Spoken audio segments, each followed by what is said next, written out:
Welcome to episode 4 of The Hidden Life. Thank you so much for joining, and as always, I truly appreciate it. Today on the show, I have YouTube travel documentary maker Karl Watson. I spoke to Karl about his recent Vietnam series, the Japanese series, which is my personal favorite, and much more. I really hope you enjoy this as much as I did.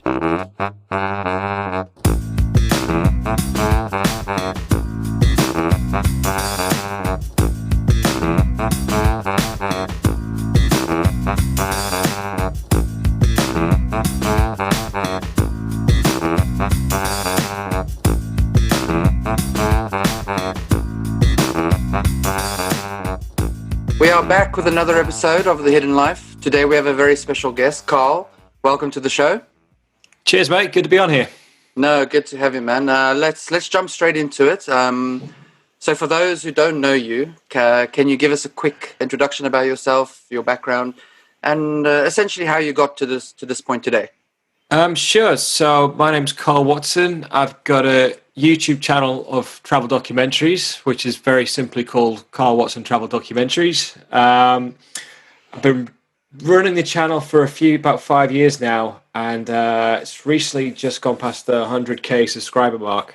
But I've been working in video for nearly 13 years, and I started filming my travels about the same time, and it was just have something more fun to edit than the stuff I was working on professionally, and also have something creative to do whilst I was away, have a good souvenir of the trip. And then, so it was always just a side hobby, but then I started putting them online as a way of just sharing it with friends and family, and it just started taking off. So there was never a huge plan, but it just all kind of grew in front of me, and now I'm here talking to you today. So there you go. Oh, cool. Yeah, I mean, thank you. Like I said, thanks for being here.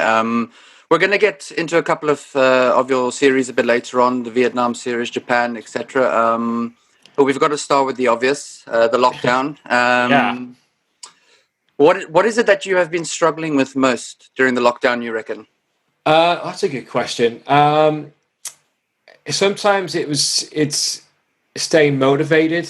I think the first 2 weeks were the hardest. It was just sort of the uncertainty of everything. No one knew what was going to happen, how long this was going to go on for, and then you just kind of got into a rhythm, and it was better. But the first 2 weeks, I was like kind of struggling to sleep, and so I just had a good plan of like, well, if I have a few beers in the evening, then I'll fall asleep.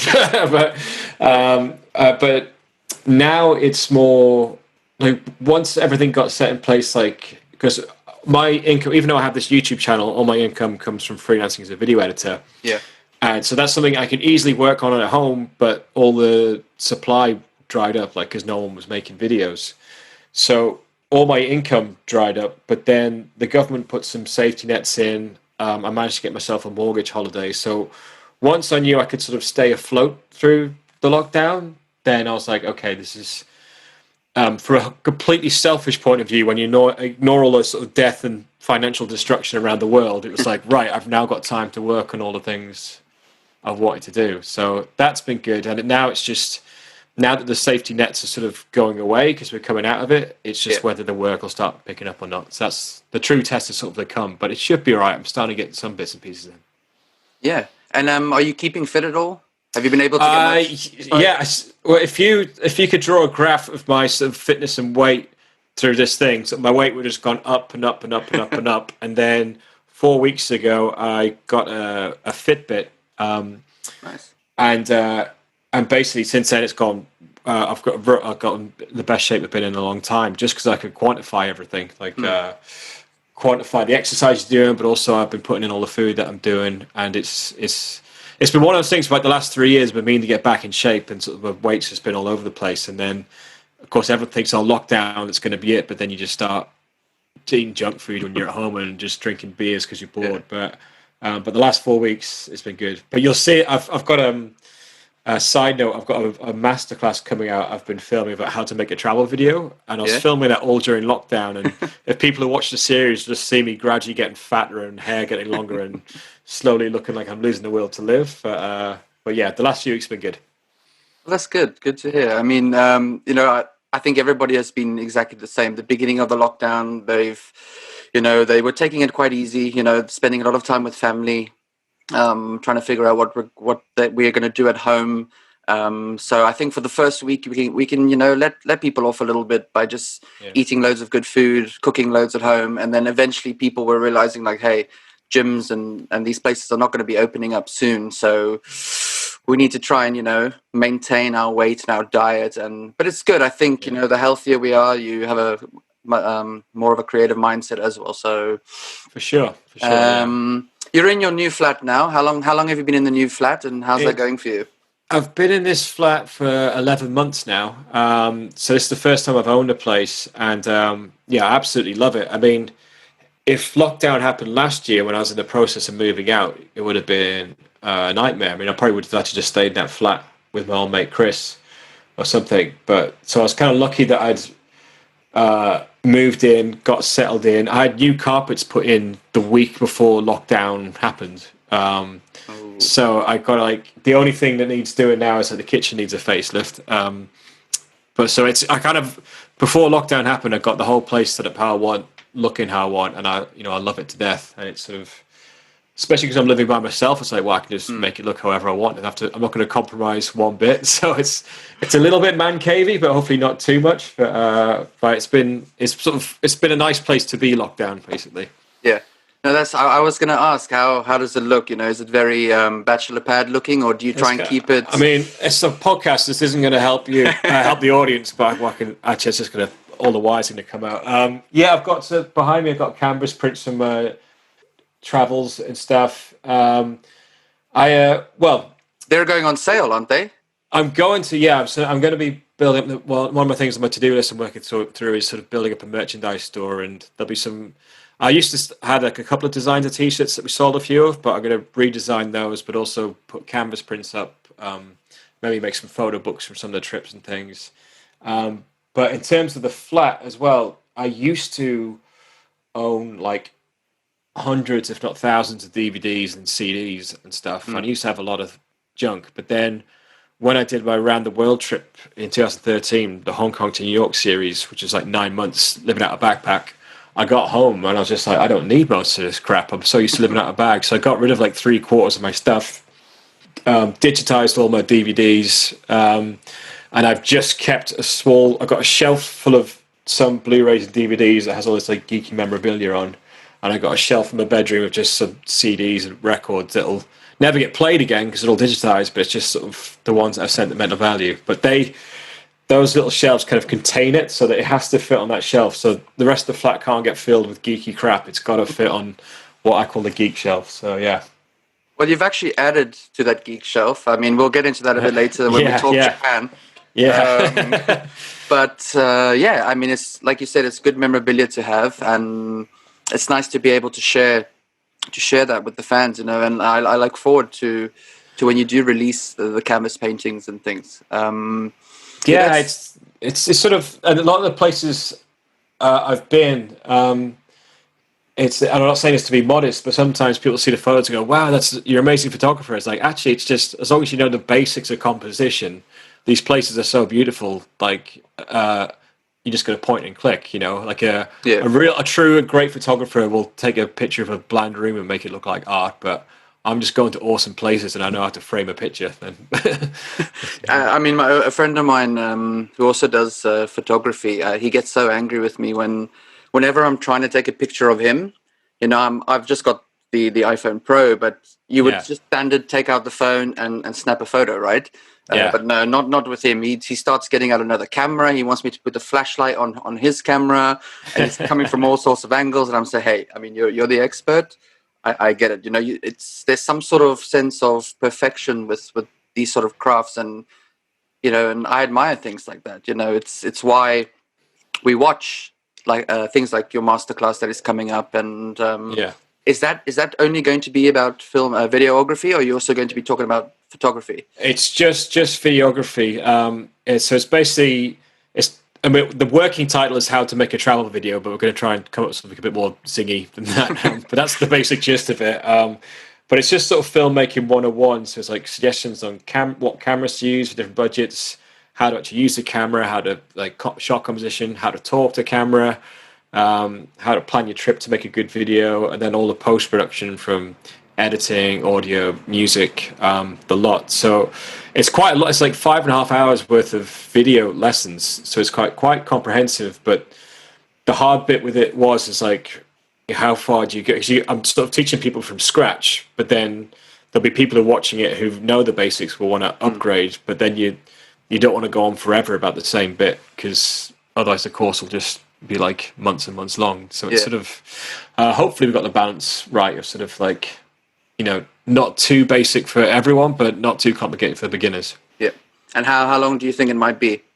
The total duration? It's 5.5 hours. Okay. So there's like 20 different videos, or maybe like 25, because one of them split into 5. And some of them are like 10 minutes long, and some of them are like 45 minutes long, especially the editing ones where I'll just sit down with like a scene and I'll just dissect it and talk through it. Sort of, those ones are a bit longer. But if I'm just explaining the theory, it's just me talking for a few minutes, like, this is what you need to know, and right now go film some stuff and come back. I mean, if you think about it, you've kind of given us previews already, because most of your documentaries are really long. I mean, I apologize, I don't mean really long, but I meant I know what you mean. Yeah, and it's but it's like anything with movies or whatever, that film should be as long as they need to be. So, if you've only got 10 minutes worth of story, don't make a 3-hour video. Whilst if you've got an amazing story that can keep people engaged for that long, then go for it. And so just with the lessons, it was like, well, I've still got plenty more to explain, so this lesson will be longer, whilst other ones, you can just keep it pretty brief and short. Yeah. Before we get into the Vietnam series, one last question on lockdown. Yeah. What's the one thing you've learned about yourself that you didn't know before lockdown? That's a bloody good question. Well, it's kind of confirmed just how terrible I am at cooking. The kitchen looks very clean. Yeah, the kitchen, it's not bad. I mean, I like to keep the kitchen clean, but I've tried out a couple of like new recipes, and it didn't taste too bad, but my kitchen looked like a war zone afterwards. So I was cooking such a basic thing. So, but I guess, well, recently with the fitness stuff, it's once you do get into the routine of it, you do start enjoying it. And in terms of like going for runs, like I've gone from hating running to just really, really disliking it. So it's sort of slight improvement. I still don't enjoy it, but I don't hate it. So it's sort of, there's progress there. It's an improvement nonetheless. I mean, Okay, so you haven't tried to recreate any of the dishes you've tried on your travels at home? No, I mean I've been sent. My friend Shu, she does travel films and food vlogs, and she was on my Morocco trip. She sent me a couple of recipes. I did a basic noodle one she sent me, and then there's a couple others I'm going to start trying. I was going to do them last week, but I actually had to work in. I had a busy week, so I think next week I'll sort of we'll see what happens to the kitchen, but I'll try out some new things next week. Well, we look forward to that. I mean, hopefully you can crack up something delicious. Yeah, I'll just post it on Instagram of me just pretending it tastes good. So, you've made some incredible videos in your time, and it's quite clear that each one just seems to get better and better. Cheers. Your most recent one, easily some of your best work, the Vietnam series, has finally gone up now. So first of all, I think congratulations has to be in order, because it's absolutely epic. Cheers, mate. Appreciate that. Yeah. I wrote here that I was trying to figure out the words to describe it, but I've got down here. I think it's a wonderful crossover between classic Karl Watson and a great mix of a new modern storytelling kind of Karl Watson. Yeah, I mean, it's going back to someone we went on the round the world trip, so it is sort of back to the classic backpacking scene, because last year, most of the travel I did was just press trips, just because I was buying the flat, so I couldn't. The only way I could. I mean, this is a first world problem for you, but the only way I could afford to travel was on free press trips. So I was very fortunate that I had sort of gotten YouTube to a place that I could still travel. But the problem with press trips is it's someone else's itinerary, and it's not necessarily the kind of stories you want to tell, because it's like there's only so many times people can watch you staying at a gorgeous hotel, and they much rather see places and experience that they're going to do. Yeah. So it was nice to get back to that for Vietnam, and obviously, but obviously it's a bit different than what it would have been 7 or 8 years ago, just because I'm older and enjoy different things. Yeah. But that series, yeah, it took a lot of work to edit. I mean, the reason it didn't come out because as soon as we hit lockdown, everyone's like, "Oh, right, is Vietnam going to be released super quick?" And I was like, "Well, actually, no. I've got to." I spent most of my time working on the masterclass and things like that because that's going to hopefully bring me in plenty of money. So I sort of treated that as a day job and did Vietnam in the evenings. But it took a lot of work to get. It was kind of funny. I did a live Q&A on my YouTube after the third episode came out. And I was like, oh, has anyone got any questions about the trip or the editing? And I had so many stories about the editing and no one asked about it. They just want to know, like, how much did this cost or want to hear the gossip from the trip or wherever like that. I mean, it leads quite nicely into my next question. I mean, I'll get to the question I was just about to ask. I'm going to ask after this question. Okay. So, how was it editing a series during lockdown? Would you say that the extra time helped contribute to the extremely high quality end product, or is there anything different you would have done in the editing process had it not been lockdown? I think I would have still ended up at the same video. It would have just taken even longer with that lockdown. But the nicest thing about editing it during lockdown is when I was sort of feeling down and shit about everything that was going on, it was just my escape. You know, there's some days I'd wake up, you know, thinking, oh, it's a Tuesday, come on, get on your masterclass. And I was like, no, I want to go to Vietnam. So I could just, you know, even when times are normal and good, editing the films is a great escapism. You're back on the trip. And so being able to, I mean, I even mentioned at the end of the third episode, when I was editing the second episode, we're in Hoi An and we were just sitting in this Irish pub having a nice cold pint, which seems like a weird thing to reminisce on a Vietnamese trip, but I just watched it going, oh, what I would give to be able to sit outside I mean, you know, with people there and crowds and a cold pint of beer and stuff like that. So no, I think it was just a good escape during lockdown. And, you know, I sort of tried to tell everyone online, you know, don't expect this to come out quicker because I've got other stuff to work on. And I wanted to get it right. There's no point. Once the video's out, it's out. So you may as well try and get it as good as possible before you release it. Yeah. And was there anything unique about Vietnam that you felt was unique that some of the other Southeast Asian countries either didn't have or were lacking? I think it's certainly a huge variety in sort of landscapes and environments, from like the beaches to the mountains and stuff. Like when I did that small bit of the Hajiang Loop, like the scale of the mountains there wasn't, it was just far bigger than I expected. Whilst, you know, my memories of Laos is just like the most chilled out place ever. You kind of, you have to sort of get there and give yourself a couple of days to slow down into its speed. But as for the other ones like Thailand and stuff, you know, I've only been to those places like once, so I don't know them.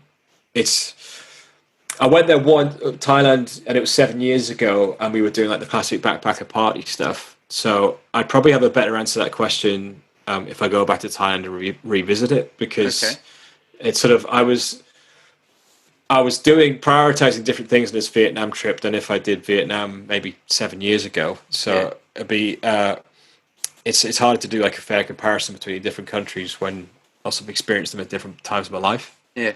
Now you had actually been to Vietnam before, right? Yeah, so we went there briefly on our around the world trip. We came in from China and we arrived in Hanoi and spent a couple of days there. Then we did the Halong Bay.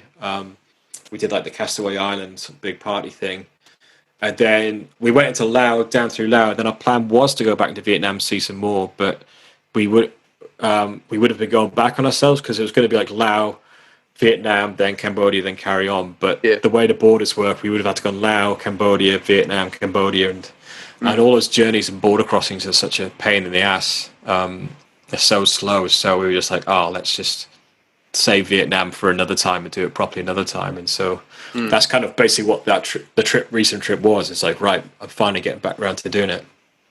Now, would you say that? Well, let me question it this way. So, what would Yeah. a typical day-to-day life in a full-time video editor look like? I mean, what's your schedule like whilst traveling?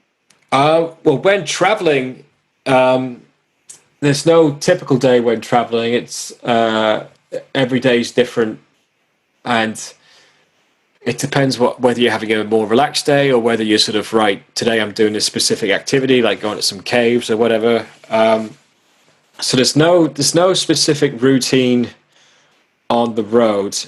I'll certainly know when I'll have days where like, right, I'm not going to be filming. I give yourself a break from it, which I didn't give myself enough of in Vietnam. I think I kept burning myself out. Yeah, But you kind of just get used to just knowing when to film and when to put the camera away, even just within the moment. Like normally, if I show up at a place, let's say we're at a beautiful viewpoint, I'll get the shots that I need, and then I'll put the camera down so I can remember it with my own eyes, kind of thing. But if I sort of save doing the shots to the end, the whole time I'll just have nagging in the back of my mind, like, oh, you need to get this, you need to get that. So it's like get the filming out of the way and then just chill. So there's no specific routines. For example, travel Monday to Friday, chill on Saturday. No,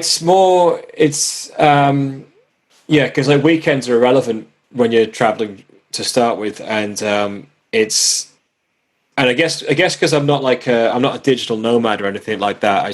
I work back in London, and then I go away and do my trip, and I don't really do any of the editing on the trip at all. I'll back up the footage as I go. So it's usually after 2 or 3 days, or after I've just done a really cool day out or activity or something, then I'll get back to the hostel, back everything up onto 2 hard drives that are duplicated. But yeah, it's one of those things. I'd always just try and keep the camera on me, unless I'm on a night out going for some drinks. I'll just film stuff on my phone if something cool happens. But I still, even if it's a day where I think, oh, I'm not filming today, I'll still bring my camera with me, because the second you leave your camera behind, the greatest thing ever will happen, just because of Sod's law. So I always just try and keep it on me if there's something, because the unexpected stuff is what sort of often gives a video character as well. So besides, I guess the odd Instagram post whilst being on your trip, you try and keep it relatively, obviously, towards the end of your series, so that at least during your trip you can have a bit of peace and quiet on your downtime and stuff, so that you're not editing while traveling. Yeah, it's sort of I want to basically I want to be enjoying the trip as much as possible whilst I'm on the trip. I don't want the filming to sort of get in the way of the fun. Like, you want it to be part of the fun, but not a burden on it. And so, because I know people who do like weekly vlogs or even daily vlogs, they'll have to spend evenings on the road editing and then trying to upload on hostel Wi-Fi, which could take several hours. And so I'd rather spend that time socializing and stuff. So I just, film the trip whilst I'm there, but all the editing gets saved till I get home. I mean, that's why I asked, because I mean, you don't have the most consistent Wi-Fi in hostel, so it could be quite tough for someone who's making an hour-long video. Oh yeah, it'd take like a few months to upload, probably. Yeah. And you don't want to burn yourself out even more by stressing, oh my god, I need to get this video up, because I'm a vlogger who vlogs every day, and it's I mean, it kind of suits your travel lifestyle then, which is good. On the topic of consistency, I mean, you're incredibly consistent at breaking body parts. So do you have any other special talents? I mean, what might you have been if you were not a YouTuber? Because I was watching some of I watch your videos every day, but the one guy actually mentioned, he's like, you could be a spokesperson for travel insurance. Travel insurance, yeah. Well, just to explain that for people that don't know, so I dislocated my shoulder cliff jumping in 2012 in Italy, and then and it was always kind of like they sorted out the shoulder, it was fine after a few weeks, but it was always kind of a mental scar, like it was a block sort of. And sometimes when I'd be facing things when I'm really high up, my legs would just suddenly turn to jelly. Like things like bungee jumps or skydives were fine because you're supposed to jump, but sometimes when you're sort of like there was in Nepal in 2014, I was going to go canyoning and I bottled it because I didn't trust the guides or the equipment. Like, I think it was just mainly a communication problem, but Yeah. I don't have any regrets about. It was definitely the right decision not to do it. But then 2017, I was in the Philippines and I went canyoning again, and they had all these cliff jumps that you could do, but you didn't have to do any of them. Hmm. And the first one was just 2 meters, and it went all the way up to like 15. And I was like, right, this is how I can build up my confidence again. And so I did the 15 meters. It was all fine. I was like, right, that's it. That's the end of the shoulder story.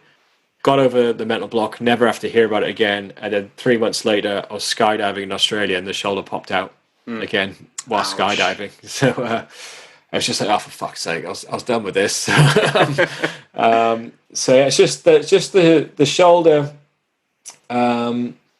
is the main one. I'd broken my rib and ruptured my kidney when I was 21 on like a lad's holiday. Which is, I'll save that story for another time because it's a really long story, but it deserves being told properly. Yeah.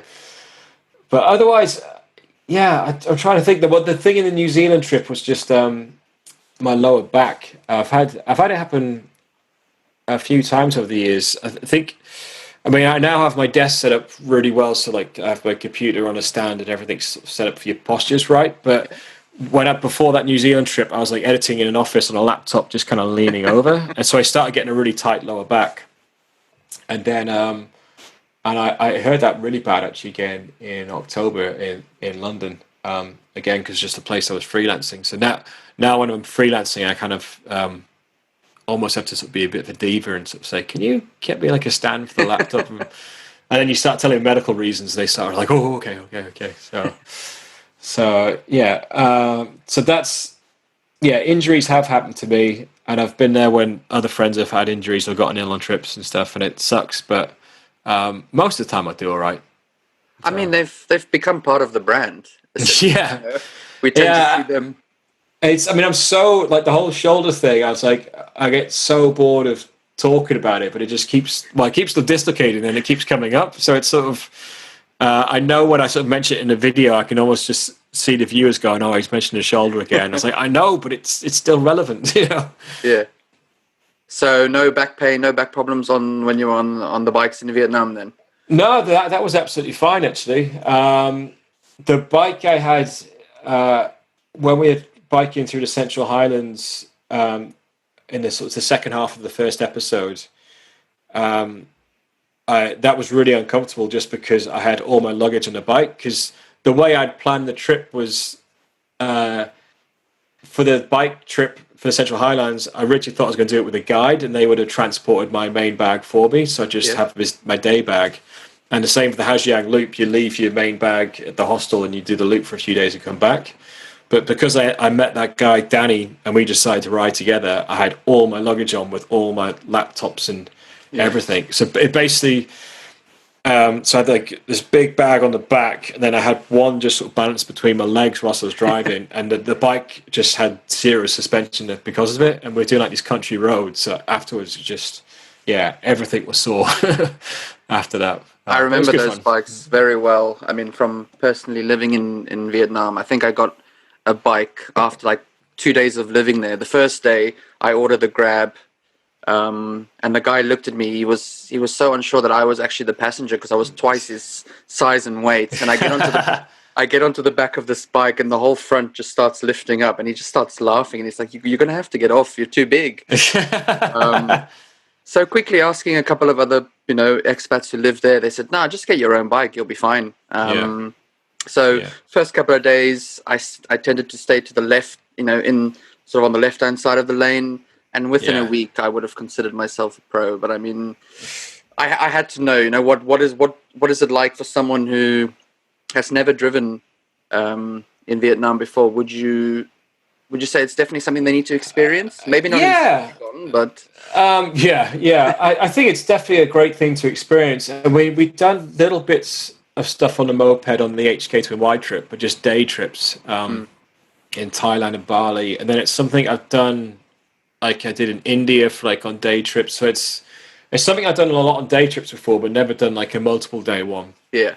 But it's it's such a cool. I mean, it's the ultimate cliche that a biker would say, but there's like a level of freedom you feel. Yeah, there is. I mean, you sort of. I had a bit of me saying it in the video, but I cut it out because it just sounds so pretentious. It's like, dude, you're not on a Harley Davidson doing Route 66. You're on a moped, you know. But it was great. It's just the fact the for that Central Highlands bit, the bike was designed for inner city stuff, and I was going on like country gravel roads, so it was a bit painful. But yeah, I loved it, and I'm going to be going back to do the Hajiang Loop properly, which will be the original plan was April 2021, but it'll be 2022 now. I'll sort of finish off the loop, and we're going to organise a tour around it, so like, but all like the followers can come along and stuff, and that should be sweet. So on video, it looked like a nice little 125cc, but in your mind, you were Jax from Sons of Anarchy.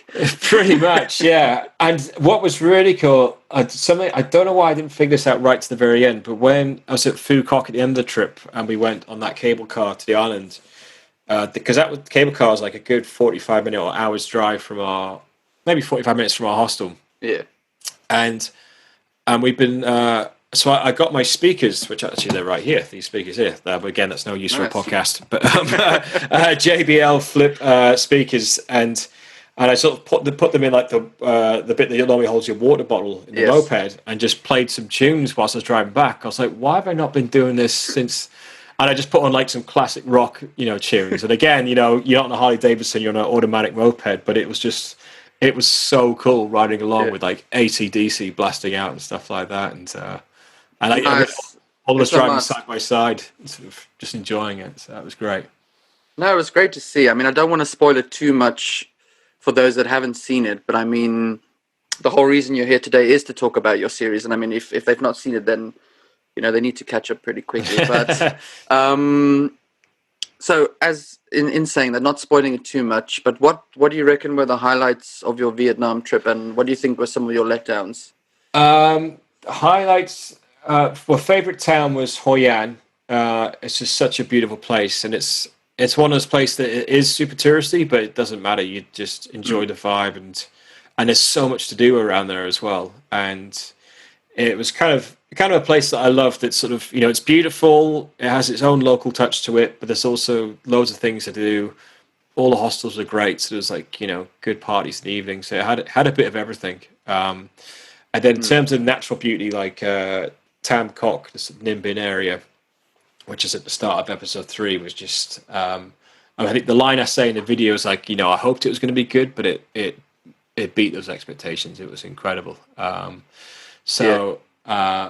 Maybe Hajiang will end up being my favorite when I go and do it properly and the sun will be shining. But for now, those were the two favorite things. In terms of letdowns, the Mekong Delta was complete bag of shit. I saw that. But it was funny. I was having a phone conversation with Paddy from the Budgeteers yesterday, having a catch up, and he was like, "When you booked that tour, in your head, did you ever think that tour was going to be good?" And I was like, "No, I just thought I knew I'd been recommended a good 2-day, 1-night tour, but I could only fit in one day because like New Year's Eve was coming up and stuff, and so I booked it through the hostel, hoping it'd be like a backpacker trip. And as soon as that bus pulled up and it wasn't backpackers, I was like, this day is going to suck. But then you kind of try and put a positive spin on it and just enjoy it. But it was just the worst kind of touristy, just cart you all through just to say, hey, I've been to the Mekong Delta, but not actually experience. And I think you say it's a bit like a factory, wasn't it? All just lining up one by one. It was, and it was like when we had the people playing the music for us, which finished with "If You're Happy and You Know It, Clap Your Hands." I'd already heard it being played like 5 minutes beforehand. When they bring out the fruit, I could hear it, and they just finished their set and came over to us, did the exact same set, and then moved to the next group and the next group. And it was funny because I had someone commented on YouTube. Someone got really, really offended, saying, because I basically, for the listeners, the voiceover says, "Oh, we were then treated to some classic traditional Vietnamese music," and it cuts to "If You're Happy and You Know It, Clap Your Hands." And some woman commented going, "You are so arrogant to even think that's a Vietnamese traditional song. It's a European song. Like, don't you know about colonialism and blah, blah, blah?" And she went on this huge rant. And I didn't bother replying. I just blocked them. I can't be bothered. But I just wanted to go like, it was a joke. Like, how did you not know that was just sarcasm? But that's just it. I mean, you tend to get a lot of those on your channels. I mean, the best ones, I mean, the classics have to be you filmed a series 3 years ago and they still ask you, why did you go there during lockdown? Yeah. I mean, the thing is, like all the comments and stuff like that, like 99% are super positive. And it's just the way the human brain works. I think all the positive ones kind of merge into one, and then the nasty one sticks out. And you're like, I can't believe this guy said that. And then with the Vietnam series being like 99 nice comments and then one nasty comment, if you're suddenly getting 5 times as many comments, you're suddenly getting 5 nasty comments, which is just weird. It's sort of you have to sort of train yourself. Like if you're going to look at your comments, it's not going to make you happy. Like even though you get like so, but now I just have a zero tolerance policy. If someone just says something a bit dickish, just block them straight away. Because you just you don't need that, and just focus on the 99% that are positive. But it's weird the way the human brain works. Like James was like that when the Philippine series came out, and he was around at my flat the day it was online, and he was looking at the comments. And he's like, oh, can you believe what this prick said? And I was like, mate, you've just scrolled through all these people saying best video ever. And then you found the one guy having a go. So he was looking for the negativity. But no, he was just sort of going, he wasn't looking for the negativity. He was just sort of wanting to see what the reaction was. But then I was like, mate, the only one you've mentioned is the negative one. You've scrolled through. And he was like, oh yeah, that's a good point. So...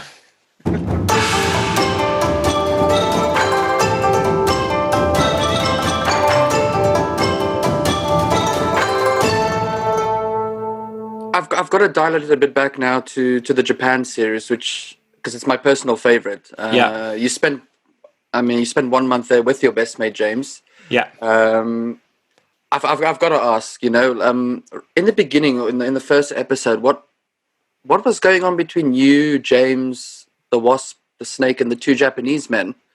So that was just the hostel that we were staying in, and the hostel was pretty dead. No one else was there, even though it was supposed to be like the sociable party one. We soon found that all the hostels were dead because it was just lower season. But the 2 guys running it were really, really nice. So we just sat down there and ordered a beer. Well, they had a happy hour as well, and we were ordering drinks, just chatting, and one of the many nice things about Japan, like they're all super friendly, but they all love the camera. It's you don't have to think twice. Other countries, you want to get locals on film, but they don't necessarily want to be filmed.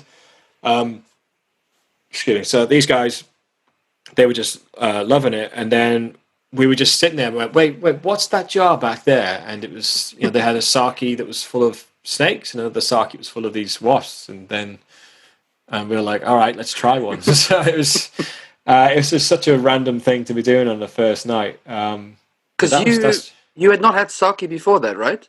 I think I might have tasted it once or twice before, but not enough to sort of know, like, oh, this is what sake's like. And because you don't want that to be your first experience of sake, and then you think that's how it should be drunk, Yeah. I mean, we had it a few more times. Well, I had a lot more times during the trip. I'm not much of a spirits person normally. I sort of just prefer a good beer. So even if it's like if someone gives you a whiskey and you go, oh, this is a really good one, I'm like, okay, sure. I mean, I can usually tell if it's been a really good one and a really terrible one, but any kind of medium level, I'm just like, well, I still don't like it. So. Yeah. And could you please tell us who Tiny Karl is? Tiny Karl. We're basically, in Japan, they have all the izakayas that are basically like the small little bars that you go to, like bar/restaurants that fit like, 10 people in sitting around, and you just sit and chat to locals and have drinks and a chat and a good laugh. And then this one bar had snacks, and there were like little bits of meat. And this guy was sort of trying to say the meat was a tiny cow, but the way he was saying it was tiny cow, and it sounded like Tiny Karl. Okay. And so then we all just started, like James and a couple of friends we were with, just sort of going, oh yeah, no one wants to put a Tiny Karl in their mouth, and and all that kind of. But I think I'm just remembering it now because we were pretty drunk by that point. When I first heard him saying "tiny cow," I thought he was saying I'd missed because they were around the other side of sort of the table That to me, opposite, yeah. so I'd missed the start of the conversation. So I first thought he was just saying "tiny Carl." I was like, "What are you on about?" And then I later on figured it out, but I just kept the funny bit in the video. So he was saying tiny cow. Was he trying to insinuate that it was beef Yeah. I think or that's what. veal? Right, that would be Yeah, essentially veal. yeah. I think he was trying to. Even though I thought it was like a sausage actually, but I thought it was pork. But he was. Yeah, I think he was trying to. That's it. He's trying to say it was beef. But it just lost in translation. Just sounded like I don't want a tiny Carl. I could just imagine that being said in one of the best steak restaurants in the world. And I mean, the only way that you would communicate would say to the waiter, I mean, what's your finest tiny Carl? I could just. No, well, you're sitting right there. I tell you, one of the best meals I've ever had traveling was. It was such a simple one, but it was at the end of the Japan series when we're in Hakone by Mount Fuji, and we sort of done the cable car loop around, and it'd been a bit cloudy, and we'd had some beers along the way. Then we got back into the town, and we needed a toilet, so we saw this bar. There wasn't many places open, but there's a bar. It's a Japanese beer and barbecue. I'm like, oh, we'll go in for a beer and use the toilet, and then it's one of those places that has like the barbecue on the table, and we're like, oh, we may as well get a little bit of food whilst we're here. And there's one of the ones that they prepare it for you, but then you actually cook it yourself. Yeah. And the meat was so good. We ended up, spending so much money and just like ordering more and more and more and more and more drinks. It was the best. It wasn't Kobe beef, perhaps, was it? I don't think it was because that can be they would have advertised that they would have advertised it. I think it sort of said because they're like, look, we've got Kobe beef, but it's still really, really good. We had beef, chicken, and just a bit of everything. And you guys were very fond of the old katsu curry, weren't you?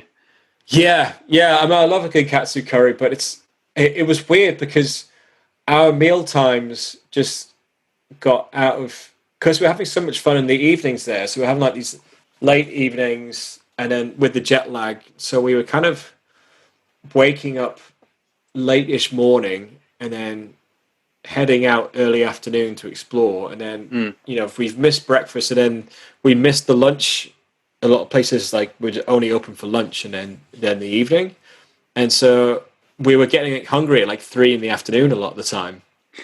And your choices were like a McDonald's or something, or this it's a Coco Curry, that's what it's called. It's a curry chain place, and so we just kept going in there, and it's fantastic. It was like delicious, so we weren't complaining.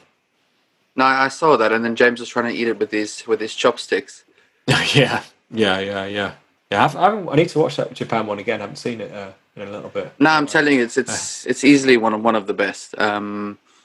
Right, so you get to Japan, and you guys get yourself one of these Japan rail passes. You do mention it in the series a couple of times, but for those that haven't seen the series or don't know what a rail pass is, could you tell us a bit more about it?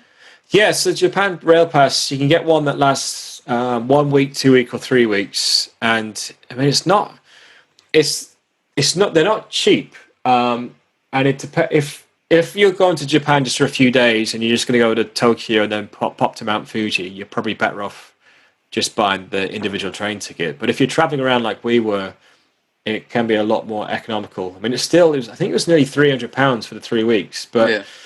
And then you just go to a train station, go up to the ticket booth with your pass and tell them where you're going, and then they just give you the ticket. You don't pay anything extra. And, sometimes the worst part of traveling is the actual traveling. It's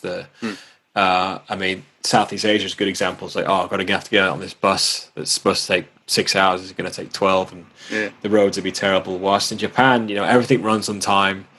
The bullet trains are so spacious and comfy and quiet, and so it's like any travel day. It was just more like those are our chill days, It's like, it's a travel day, sweet. I'll just sit down, watch a movie, and I'll back up my footage, and then you sort of within 2 hours you're at the other side of the country because they go so fast. So now, did that pass include the ferries as well, or just the trains? Some of them. Some of the metros are included, but not all, and some of the ferries are. Like they give you a map when you get the pass with like yeah. everything that's included, kind of thing. But it does include a lot of the stuff, and it makes your life really simple when you're there. So. Yeah, it's definitely worth getting. If you're going to travel around Japan and sort of see lots of places that we did, it's definitely the best way to do it. Cool. Now comes to the part of the podcast where I ask you either or. So, for example, the first question would be, which half of the trip did you enjoy more and why? So, Tokyo to Osaka or Osaka to Mount Fuji? Good question. Maybe I think maybe the second half, just because the first half's amazing. It's sort of you're getting used to it and it blows your mind. But then by the second half, we'd sort of figured out, all right, this is how it works here, and we just enjoyed every second. Like Osaka, we just had so much fun just going out to all these little random restaurants and bars and just, at first you might be like, oh, should we go on it? And we're like, screw it, let's just go in. And then you make lots of friends, and we got free tickets to Universal Studios and stuff. And I love sort of some of the scenery of like, Mount Fuji and when we were at Hiroshima, we went and did that day of cycling and stuff. Yeah. So I think, it's close, but probably the second half, just slightly more. No, I would agree. I mean, you mentioned the bike trip. Did you ever manage to become a pro on the unicycle? No. So this guy at this bicycle rental place, this was in Kyoto, had this unicycle, and it's so hard. It's quite shocking how hard, because you look at it thinking, I know how to ride a bike. So, but man, it was really, really hard. Really, keep pedaling. Yeah, I was like, I know, I get the gist, mate. I know the technique, but it's just not working. It's not working. Okay, so next one. Nintendo Mario Kart, Virtual Mario Kart, or the real life Mario Kart?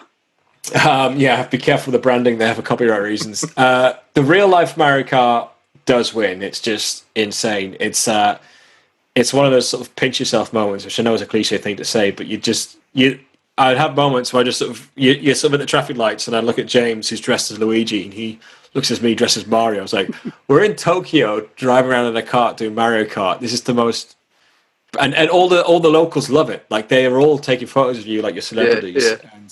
And but the virtual Mario Kart was pretty awesome as well. Like, you're on this sort of car thing that does move about, and so when you go off a jump, you kind of feel it. And that was a hell of a lot of fun. But yeah, the real life one wins it. And I think if you think about it, the real life Mario Kart, it's almost as if you were in the game with all those lights and colors and happening around you.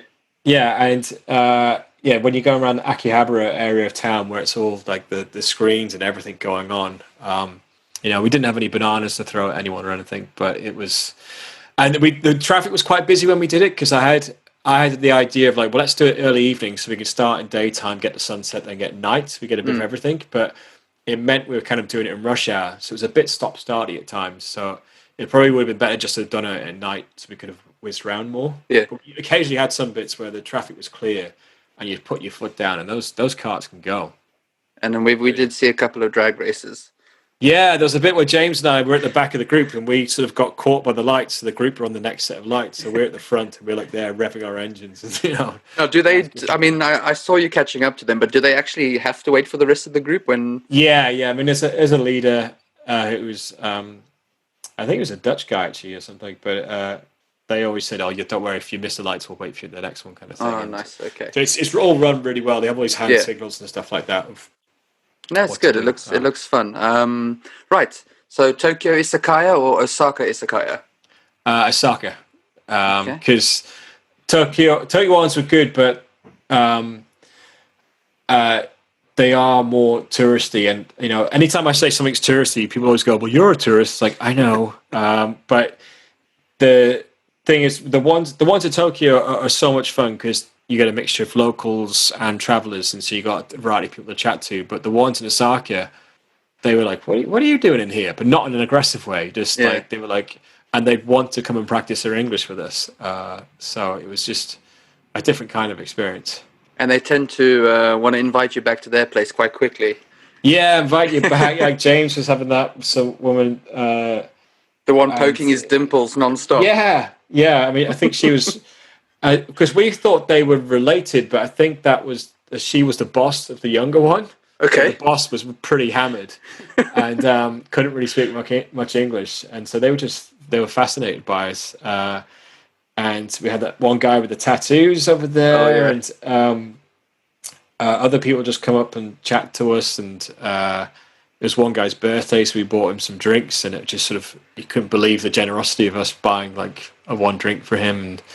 And then the guys who worked at Universal Studios, yeah, we walked in this bar and they said, oh, they asked us to come and join them, and so we were just chatting away, and then we're like, they started talking about Universal Studios, and I was like, oh yeah, you've got the Harry Potter world there. Like, I'd love to see that, but it's, I'm not going to spend my money on it because it's not what I come to Japan to do. They went, oh no, we can give you, here's 2 tickets, go. And we're like, it wasn't like a backhanded question of me trying to fish it out of them. It was just, so we're like, well, if it's free, we'll definitely go. And it ends up being a great part of the video as well, because it's not like you mention it at Universal. You're like, look, this might look a bit weird because, travel. Yeah. Universal. That was so much fun to edit as well, because you got all the random funny moments, and it was just putting them then in the order, because that footage was across like 3 different nights in Osaka, and I just put it in a sequence to get it, so it just got funnier and funnier and funnier. Yeah. And then suddenly it's like, right, and now Universal, and it's like, what the hell? It was the icing on the cake, and I mean, you could see it throughout the whole series that the Japanese are incredibly kind and giving. The guy that you arm wrestled, you bought your drinks. Yeah. What else? The Universal tickets that you got. So, I mean, it's safe to say that they are some of the kindest people that you've ever encountered on your travels. 100%. They're so friendly. Even if you just go into a 7-Eleven and buy a can of Coke, they're sort of bowing and smiling, and you feel like you've made your day. And because they're so happy, it makes you feel happy in it. And it feels genuine. It's not like a sort of American, like, hey, how are you? Just sort of robotic. It feels genuine. Yeah. And so, yeah, I was like properly gutted when I had to fly home from Japan. Like, normally I don't get sad at the end of a trip. It's like, well, there's nothing you do about it. Just go home and start saving for the next one. But Japan, I had like proper sort of violins playing in my head at the end. It's like, I don't want to go. I mean, they kind of were. I mean, you were just randomly walking in the street and the whole town would just be playing music. Yeah. There was a marching band in Osaka and all these different things. And the funny thing with the Universal night, when we got given the Universal tickets, we'd had a huge night out the night before. We were out to like 5 or 6. And then James was just sleeping all day. And then in the afternoon, I just went around town and just filmed some random bits and pieces. And then about 5 or 6 o'clock, I got back to the hostel, and like the dorms there, you have like your own private curtains, almost like cabins. So I just text James saying, "Oh, I don't know if you're up, but I'm going to go get some food in half an hour." And he went, "Yep, I'll come with." And then the idea was we're just going to get some food and have an early night, but then we had one drink, and then it's one of those, weren't planning on going out, and ended up turning into this crazy thing, which ended up with free tickets to Universal Studios. So. But that's the beauty of travel, which you put it in the series so well. You say that, the backpacking scene was super dead the time you guys went, but you end up just meeting the locals and having fun with them. Yeah. So it would have been a very hard trip to do solo. Just sort of, it might be easier doing it solo now that I've been to Japan once before and know how it works, but if I was there solo for the first time, I might have not known that you could just go into these, because you by yourself. I'm not going to go sitting there by myself, and in such a small place as well. Whilst having a friend there, you could just experience it together. And because we met a couple of solo travelers we met there, and they sort of found it. They said they'd been finding it really lonely and stuff because there was no scene at that time of year. So I mean, it might be fine to solo travel it when it's like peak time, because every town had tons of hostels, so there's got to be the business for it. It's just we were in the wrong season. But that's what I mean. Although it was absolutely dead, you don't try and make that the main topic of the segment that you're trying to film. You say, look, it's not discouraging people from coming to Japan at that time of year. Yeah. Even if you are a solo traveler, because there's always going to be some local or some locals who who want to hang out and buy you drinks and stuff. For sure. So one last question on Japan before we move on to the last part, the last 10 minutes or so. Did you ever find out who were those people famous? You know, the two... Oh, they were, I think, so there's two parts in the video where I said, oh, is this a famous person? Leave it in the comments if you know. So the guy in Osaka, I think, was the mayor of Osaka. Oh, wow. He was walking around. There was this big marching band walking down the street, and then... What the fuck? So I was filming it, and then he sort of saw me filming, and he just smiled and waved, like he was smiling and waving at everyone. So he was the mayor. But there was this couple getting married. Someone mentioned it, but it wasn't... I think someone also said, like, sometimes one of the things they do in Japan to make their day feel more special, that they pay photographers to act like paparazzi around them. So Okay. I don't know if that was what that was. I'm trying to remember where I heard that, but it wasn't whatever someone explained who this famous person was, and I can't remember the answer. So it obviously wasn't that remarkable or stood out. But I remember someone mentioning to me about how you can actually hire these photographers to go crazy around you and make you feel important. Whether that's what that was. Was it on your mind? Did you and James ever... No, we were getting it anyway, just because you're the foreigners, people want to take pictures and stuff. So. I know, it must have been remarkable for them to see this guy next to Tom Cruise all the time, thinking, who's this James guy? I couldn't believe all the Tom Cruise comments, because my old flatmate Chris, who's one of my best friends, we joke all the time, because I love Tom Cruise movies. Yeah.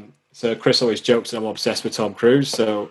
When that woman said, "Oh, you look like Tom Cruise," like in the video, you'll see me going, "Hi, Chris." You know, So I knew he'd say that, and then it happened again and again. It was just like I don't think I look like him. I mean, I'm a white guy with brown hair, but that's about it, really. And I think actually the second time is also mentioned on camera as well, that she was on about how her eyes were brown and your eyes were green blue. Yeah. And then but your face is so small, but your nose is so big. Tom Cruise. Yeah. And she's saying to James, as she was talking about James's nose, and then she translated it, and Google Translate it had, "Your nose is enviable."